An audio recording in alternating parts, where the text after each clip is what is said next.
అసలు నీ ప్రాబ్లం ఏంటి? మరీ అంత సెన్స్ లేకుండా నడుస్తున్నారు. కొంచెం ఉంటే కార్ కింద ఉండేవాడిని, నేను జైల్లో ఉండేవాడిని. అయిపోయింది, అంతా అయిపోయింది. I lost everything in my life. నేను చెయ్యని తప్పుకి నేను సఫర్ అవుతున్నాను. If you don't mind, me problem ఏంటో నాకు చెప్తారా? నేను ఏమన్నా హెల్ప్ చేయగలనేమో. హెల్పా? నా ప్రాబ్లంకి అసలు సొల్యూషన్ లేదు కాబట్టే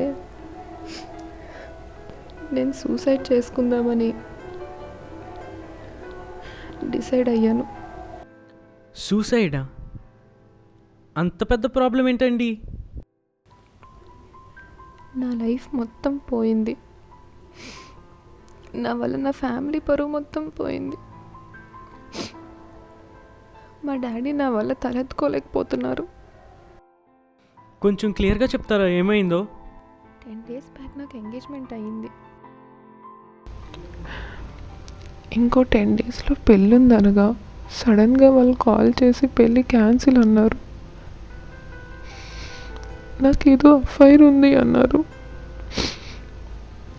ఒక మనిషి గురించి వాళ్ళు అలా ఎలా మాట్లాడగలరు? అది కూడా ఒక అమ్మాయి లైఫ్కి సంబంధించి. కరెక్టే, చేసుకోండి, సూసైడే చేసుకోండి. కానీ చేసే ముందు ఒక్కసారి ఆలోచించండి. మీరు సూసైడ్ చేసుకుని ఆ రూమర్స్ అన్నింటినీ నిజం చేస్తారా? మళ్ళీ మీ పేరెంట్స్ అంతే హ్యాపీగా ఉండగలరా? ఒక్కసారి ఆలోచించండి. లైఫ్ అంటేనే చాలా సర్ప్రైజెస్. వెయిట్ చేయండి, యుల్ హ్యావ్ యువర్ డే.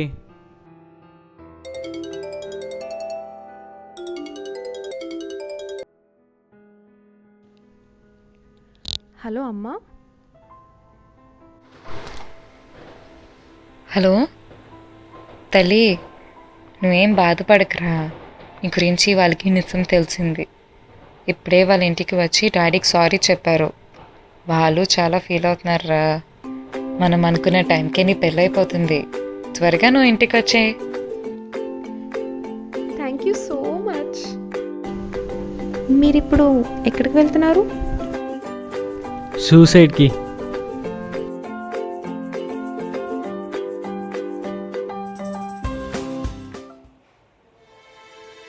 ప్రతి అమ్మాయి జీవితానికి ఇదే హ్యాపీ ఎండింగ్ ఉండదు. ఈ రోజుల్లో మనం మన పక్క వ్యక్తి పట్ల చాలా జడ్జ్మెంటల్గా ఉంటాం. మనమేంటో తెలుసుకోకుండా ఒక వ్యక్తి గురించి ఈజీగా జడ్జ్మెంట్ పాస్ చేస్తుంటాం. బట్ మనకు తెలియనిది ఏంటంటే ఆ జడ్జ్మెంట్ ఆ వ్యక్తి జీవితాన్నే నాశనం చేస్తుంది. ఆ వ్యక్తి ఎవరో కారు, ఈ సమాజంలో తిరిగే ఒక అమ్మాయి.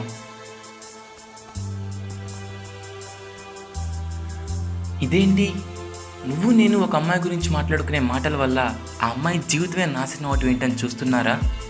Yes, it's true.